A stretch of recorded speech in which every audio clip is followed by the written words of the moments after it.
8h48, vos vacances en France, tout l'été à cette heure-ci, une carte postale pour mettre en valeur nos zones touristiques et nos belles régions. Et ce matin, on va faire un petit tour dans le pays beaunois. Bonjour Bérengère Clara. Bonjour, comment allez-vous ? Bien. L'Office du tourisme de Beaune et du Pays beaunois, c'est bien ça ? Exactement. Alors pardon de manquer d'originalité, mais ce sont bien les célèbres hospices qui constituent le trésor de votre ville et la première destination obligatoire. Bien sûr.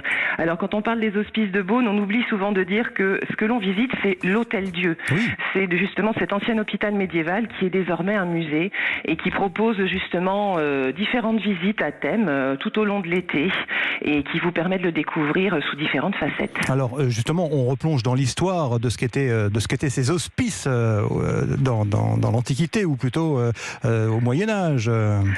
Plutôt au Moyen-Âge, puisqu'ils ont été fondés en 1443 et justement, on s'aperçoit que finalement, les hospices de Beaune, ils sont plus modernes qu'on le pense, parce que Nicolas Rollin, son fondateur, a donné toute latitude à ses sœurs. Elles étaient assez libres pour l'époque et justement pour des femmes, et notamment, elles ont été parmi les premières femmes à avoir l'autorisation de fabriquer leurs propres médicaments. Beaune, cité médiévale, centre historique avec une balade assez impressionnante sur les remparts, je crois.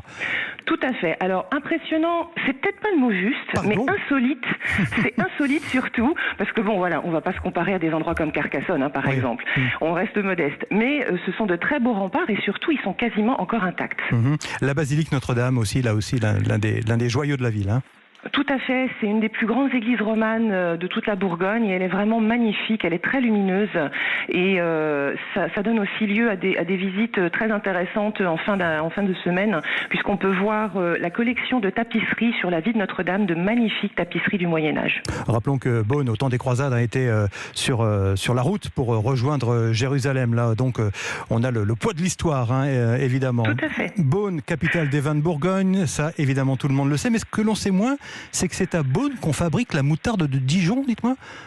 Alors, la moutarde de Dijon, c'est une recette. Donc, en gros, si vous gardez les bons ingrédients, vous pouvez la fabriquer chez vous à Paris. Il n'y a pas de problème.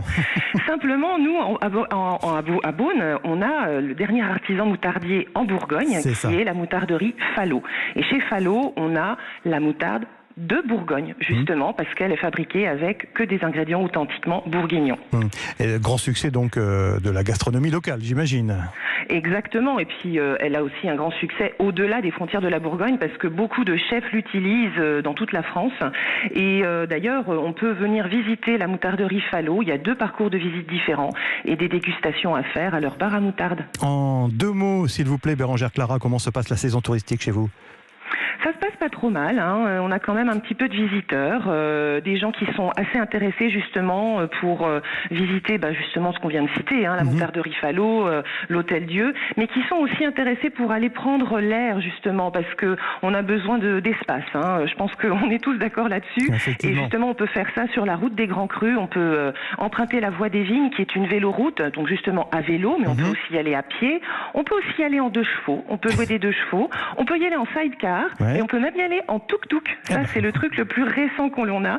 Et ça a quand même un petit succès. Merci pour ces propositions, Bérengère Clara de l'Office du tourisme du Beaune. Excellente journée. À bientôt.